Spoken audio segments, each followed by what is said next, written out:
Hi everyone, I hope you're well. I thought today we'd tackle some Emperor's Children. So I've had a lot of requests in the past to do this purple armor recipe. So I thought we'd just take some time today and I'd have a bit of fun putting together a small diorama to show you how to get this magenta and deep purple armor, but also take you through some of the things I actually do when I'm painting up my own Emperor's Children. So I hope you really enjoy, and yeah, let's paint. Okay, so for this tutorial, I've just primed the whole model black and then I've given it a once over with AK black, just to make sure that I've got everything in the recesses. I've also pinned the two models today just to make it easier to work with. But we've got this little Astartes here, but we've also got the Contemptor that I've removed from the base. The basing I will do separately, but this is just to make sure that we can get around the model nice and easy. Now, I'm going to start by coating the Contemptor in a coat of Jet Exhaust. Because there's so much metallics on this model, I'm going to do the metallics first, and that way I can come in and block out the armor panels, which is a lot faster than doing it the other way around.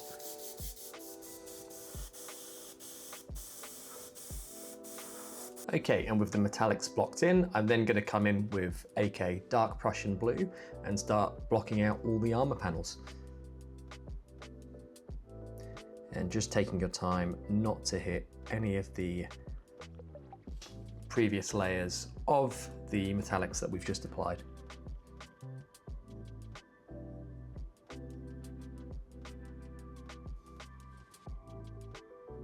And for my infantry guy here, I'm just going to give him a whole base coat of this dark Prussian blue. And it doesn't matter about getting this everywhere. We want it all in the shadows and recesses.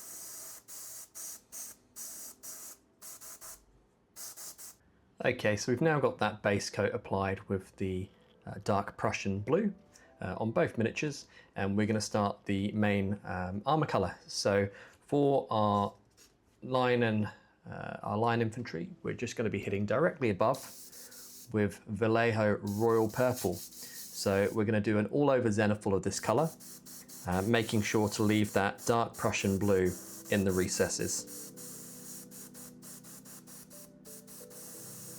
For our Contemptor, I'm going to take the airbrush on a very low pressure, around 20 psi, and I'm going to slowly apply and start highlighting up the armor panels, being as careful as I can not to hit the metallics underneath. However, the good thing about doing the metallics first is that we can always come back in and just fix any mistakes without having to worry about getting in between the armor panels later and base coating the metal parts at a later time, which can be tricky. So take your time, and we're just basically doing the same as we've done on the infantry model, but trying to leave this beautiful blue color in all the shadows. Okay, and with the royal purple applied, we've got a lovely base coat of this purple with the blue still in the recesses and shadows.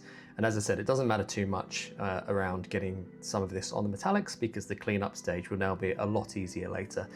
And for our line trooper here, I've simply given this a zenithal of the royal purple from above, leaving that rich blue in the shadows. Next color we're going to be using is Magenta from Game Color. So this is deep magenta, and we're going to be, once again, like we did before, applying from above, but this time we're going to be a bit more selective with which parts of the armor we're hitting. So the shoulders, face, chest, tops of the legs, and making sure that we're starting to drive the interest towards the top of the model.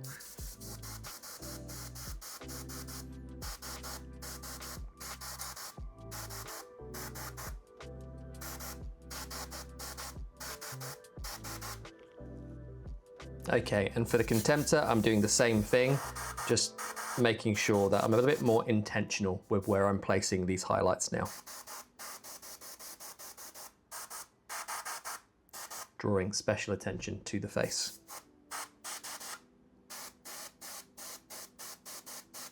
Okay, and with that deep magenta applied, we should have this really luscious looking purple armor starting to build up now. Now, the last highlight stage is going to be Fluorescent Magenta, pure through the airbrush. Now this is a very bright magenta, so it's important that we have our airbrush set to a very low PSI and we take our time with this. But I'm going to be aiming within the previous highlights, but trying to build up this color at the very top and highest points of the models to draw the eye. And go in small stages with this, let it dry, and then move on to the next panel, because it is a very dilute mixture and it takes a few layers. So we don't want any spider webbing or any tears in the paint. So take your time with this stage and just slowly build up this magenta until you've got this lovely warm glow from the top of the model. And with the Contemptor, I'm just doing the same thing, but paying special attention to the more prominent features of the Dreadnought.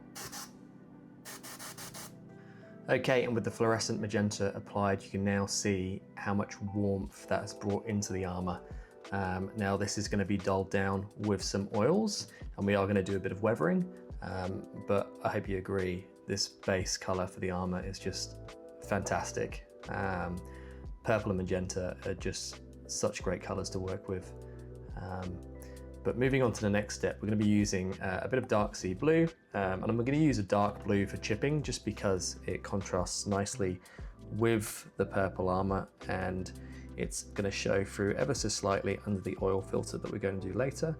So I've got my dark sea blue on a bit of cork, I've got a little sponge here, and I'm going to slowly work my way around the model, just catching any of the prominent features that I think would suffer from a bit of wear and tear.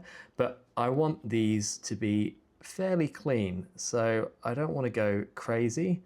I want to really take my time and be quite intentional where I'm applying these chips, and slowly work your way around the model until you've got the required amount of chips and you feel happy with how the model's looking. I'm going to pay special attention to around the legs and feet and the joints, as always, because I feel like they're going to be the parts that suffer the most wear and tear. But you take your time with this step, and the more accurate you can be now, the better. Okay, and with the chipping applied, you should have something that looks like this. I've also just gone back in with some jet exhaust and cleaned up some of the metallics. Now this took about 5 minutes because I'd already applied them at the earlier stage. Now, if you want to do the metallics at the end, it's completely your preference. I just prefer to do them at the start and then tie them up as I go.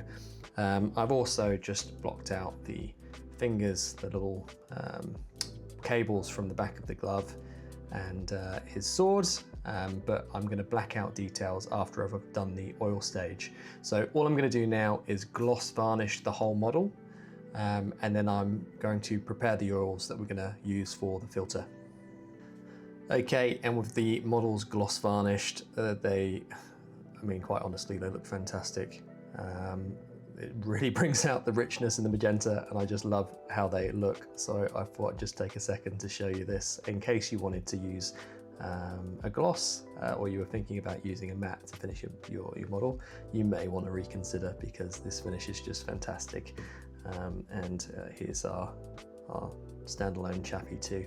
Now, the oils that I'm using today are Prussian blue from Winsor and Newton, and I'm also mixing it with black from 502 Abteilung. Now, I've mixed it about 5 parts Prussian blue to 1 part black, and we've got this really kind of deep blue-black mixture here. Now, I've also got a little pot of mineral spirits off to one side for any immediate cleanup. But all I'm going to be doing is taking some of this and tapping it to where I want it on the model. And you can see it's quite a thick, dark mixture. I'm then drying my brush and dipping it in the pure mineral spirits and wicking most of that away, and just feathering now up into the armor panel away from where the majority of that oil was applied. And what you start to get is this lovely little kind of transition between the darkest part, where the majority of the oil is sitting, and the top of the armor panel. So we're not just flooding the model with oil, we're taking our time with this, and we want to slowly build up this transition of light to dark across the model, as you can see, like I'm doing on the leg here. So I wanted to just show you again what I'm doing with the oils on a slightly larger surface. So you can see that this leg here is already done, but on this panel on the side of his leg, I'm taking the oil and I'm applying it to the areas that I want it.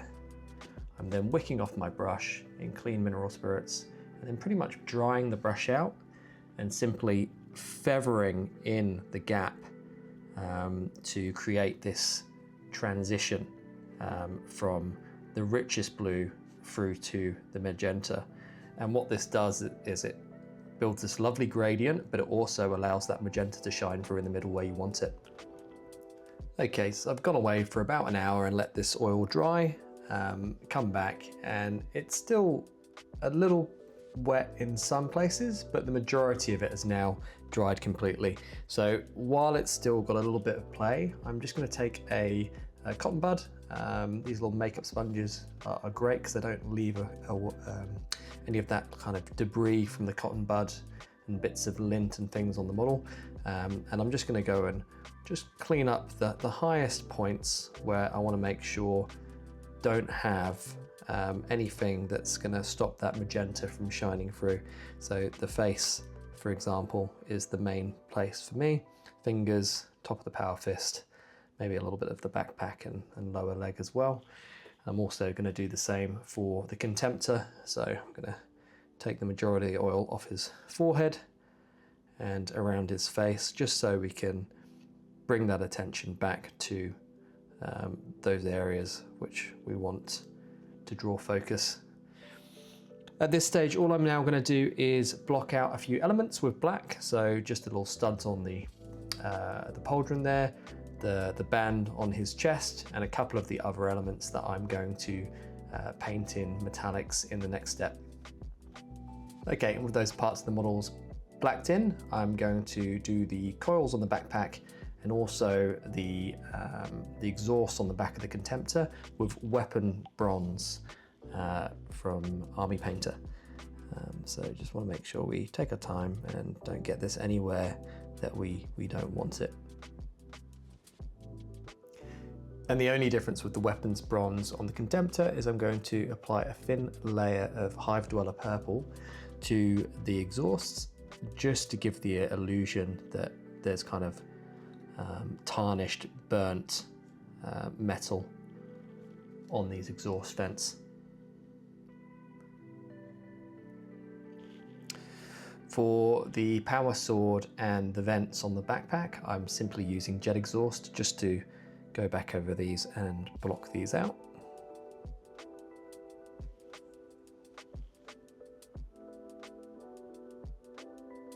And then for the gold elements on the Marine, such as the lining of the pauldron and the studs, I'm using scale 75 Viking gold to block out these details. And this is a lovely rich gold.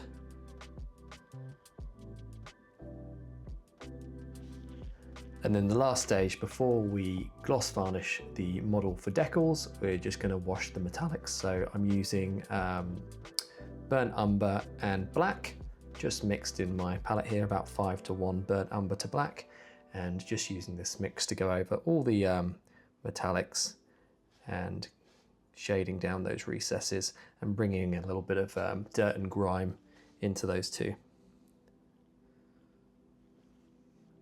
I'm also using the same oil to do the power sword and also around the hands and metallics on the Marine.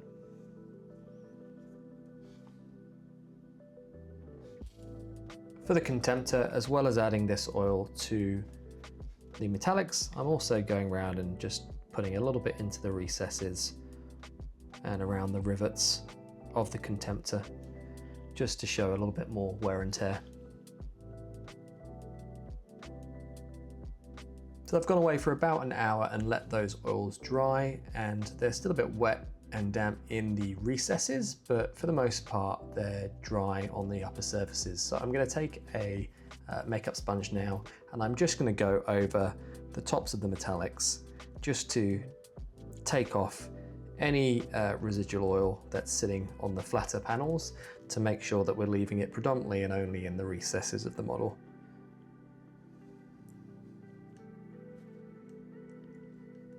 And with that done, we should have something that looks like this. Now I've let the oils fully dry now. I did speed the process up to finish just with a hairdryer, but just be careful not to use too high a heat because you risk damaging the model. But now I'm going to simply gloss varnish both models to apply the decals, and then once those decals have been applied, I'm going to seal the decals with another coat of gloss varnish just to give it a nice smooth finish before moving on to the next stage. Okay, so I've applied the decals and then I've given both models a once over with satin varnish. Using a satin because I still want to keep the luster in the armour, and a matte would just dull it down a little bit too much for my liking, but it's personal preference. If you prefer to finish with a matte varnish, then that's absolutely fine. You'll still get the nice transitions of the purples and blues and the shadows.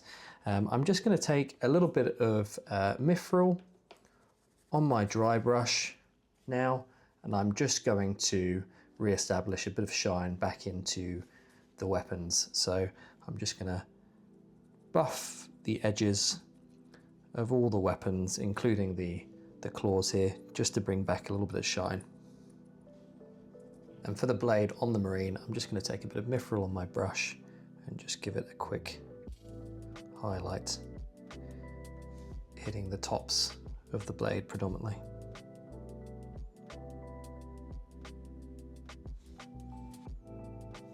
I'm also just going to highlight up a couple of the little fingers and joints just to re-establish the metal on the power fist. For some of the rivets on the Contemptor, I'm just going to go in with some Jet Exhaust and just make my way around the model, just adding a little bit of metallic to each little rivet.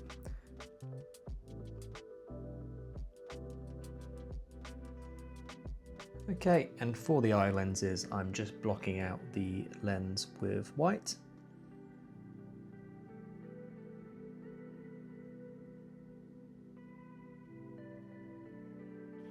And once the white is dry, I'm going in with Aethermatic blue, which is a Citadel contrast paint, and I'm just going to flood the lens.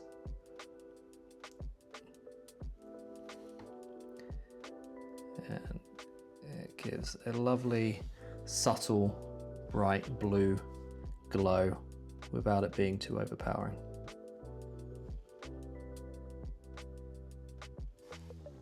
And with that, the Contemptor is complete, but the final step for our Marine is that we're going to highlight all the gold up just with a small dot of Moonstone Alchemy from scale 75, just to re-establish those golds that have been dulled down from the satin varnish.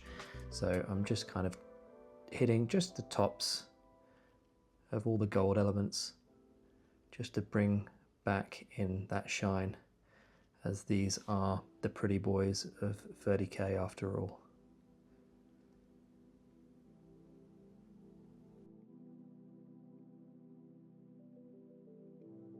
Okay, so moving on to the base. I'm using this base from Unreal Wargaming Studios.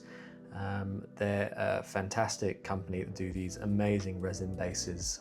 If anyone's wondering where to get them, I'm not affiliated in any way, but I've ordered from them many times, and you can't get better bases than this, honestly. But what I'm going to do with this, I've just primed it black. I'm going to give it an all-over base coat with Grim Brown, and that's going to be our starting tone for what we're going to build off of. Okay, and with that Grim Brown now applied, I'm going to come in with a little bit of AK Dark Green, and I'm going to be using the sponge here and just dabbing away at the base. And what I'm doing here is introducing a little bit of like color variation, a bit of moss verdigris that might have built up over the years, just for us to start building off of.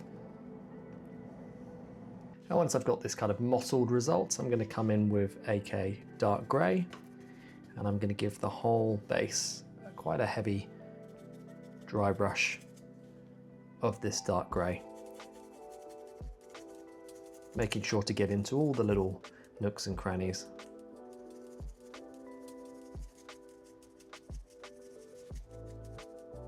And with the dark grey applied, the next colour I'm going to be using is Graphite, and this is a much brighter grey. I'm going to be applying this a little more lightly and just trying to catch the tops of all the rocks and debris. This is going to be one of our brighter highlight stages. At this stage you should have something that looks like this. So you've got the greys, but you've got that subtle green in the background there as well. The next colour I'm going to use is Deck Tan, and this is going to be my brightest highlight.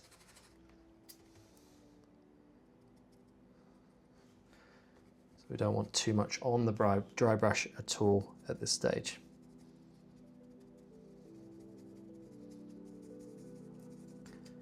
I'm trying not to press too firmly and let the bristles do the work. Okay, and with that Deck Tan applied, we've got this lovely result here. So all I'm going to do now is take some thinned down burnt umber oil, and I've got this very thin mixed with mineral spirits, and I'm just going to start washing this into all of the recesses. And as always, I've got a little pot of clean mineral spirits to one side, so if I do apply any too heavy somewhere, I can come back in and just correct any mistakes.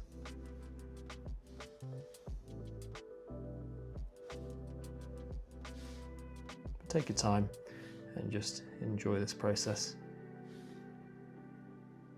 And with the burnt umber applied, I'm just going to come in with a makeup sponge and just remove the excess oil from the tops of the surfaces, just to bring back a bit of the brightness of the dry brush underneath.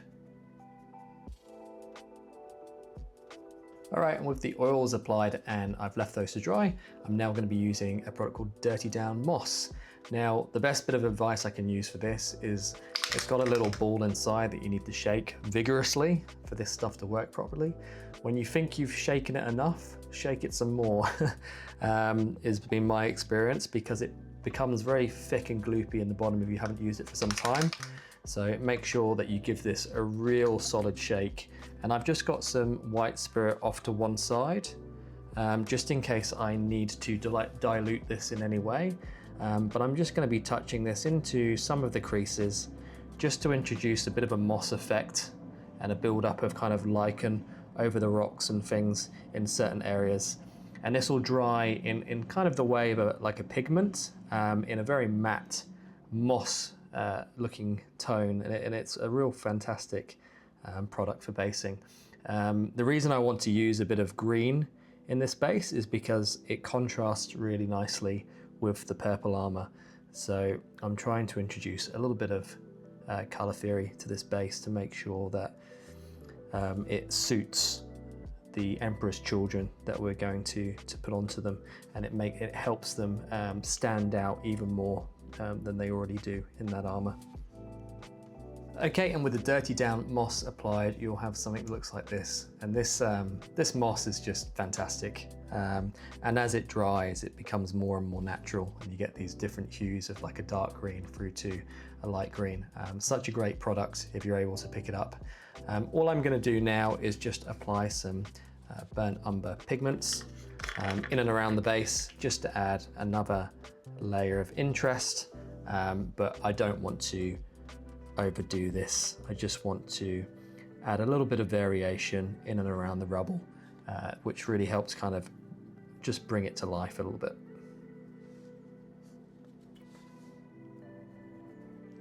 And at this stage, I'm feeling pretty good about how this base is looking, so I'm going to pop the models now onto the base so I can start tying them into the base a little bit better with some of the pigments, and I'm also going to add some leaf litter as well.